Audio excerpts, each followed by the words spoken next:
Rappelez-vous que la paix de Dieu qui dépasse toute compréhension garde notre cœur et notre pensée en Jésus-Christ. Et nous savons qu'avec cette phrase, toute compréhension englobe toute la faculté de perception, d'intelligence, des sentiments, des jugements, de détermination. Autre manière de le dire, c'est toutes ces facultés d'intelligence, la raison, la perception des choses divines, la vérité spirituelle, cette reconnaissance du bien et du mal, cette façon impartiale de juger souverainement, calmement, et aussi un mode particulier de penser et de juger. Sur toutes ces choses-là, la paix de Dieu dépasse devant tout ça.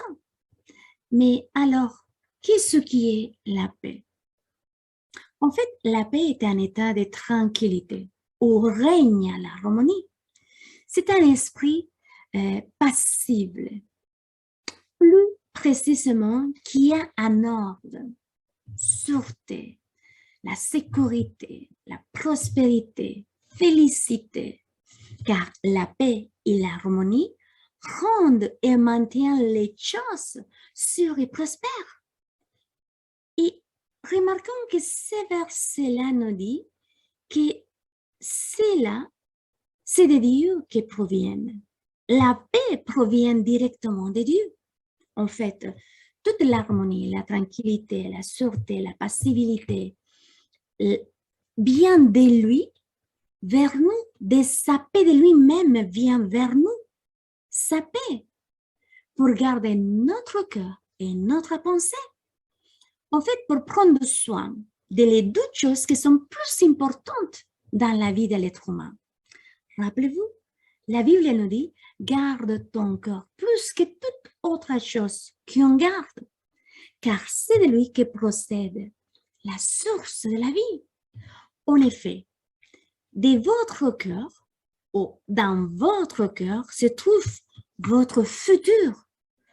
Tout ce que vous parlez, que vous souhaitez, votre cœur le conçoit d'une manière très silencieuse. Cela peut être la vie ou la mort. Tout dépendra de ce que vous parlez. Vous savez, Dieu nous a créés pour fonctionner à son image et à sa ressemblance.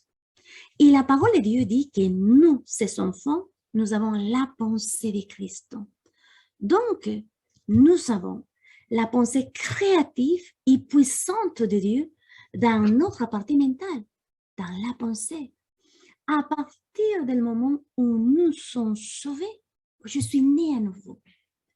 Et ce n'est pas parce que nous avons un bon curriculum ou parce que nous sommes aimables, mais parce que Dieu nous a tellement aimés qu'il est venu vers nous pour habiter dans notre esprit. Vous savez, quand vous êtes né à nouveau, votre esprit vient être un avec l'esprit de Christ, avec l'esprit de Dieu. Et c'est une réalité pour tous ceux qui ont cru en Christ, l'envoyé du Père.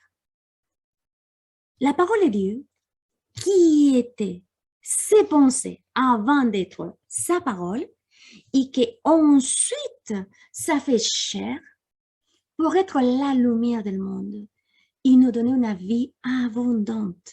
C'est Jésus, le Fils de Dieu, qui, par amour, a payé avec sa vie pour que vous et moi soyons libres de culpabilité et de condamnation, pour nous rétablir à la ressemblance de Dieu et nous assis à côté de lui. Nous sommes le corps de Christ et lui, il est la tête. Jésus est la personnification parfaite de l'amour de Dieu. Et en lui, Dieu garde notre cœur et notre pensée. Pensez en cela aujourd'hui. Dieu me donne sa paix. Elle prend soin de mon cœur et de ma pensée en la gardant en Jésus-Christ. Si vous ne connaissez pas un cœur de Christ, je vous invite à lire avec un cœur ouvert, la prière qui sortira au final de cette vidéo. Et trouvez un lieu où vous apprenez la parole de Dieu, à vivre en communion, en bonne relation parfaite avec le Dieu le Père, Dieu le Fils et Dieu le Saint-Esprit.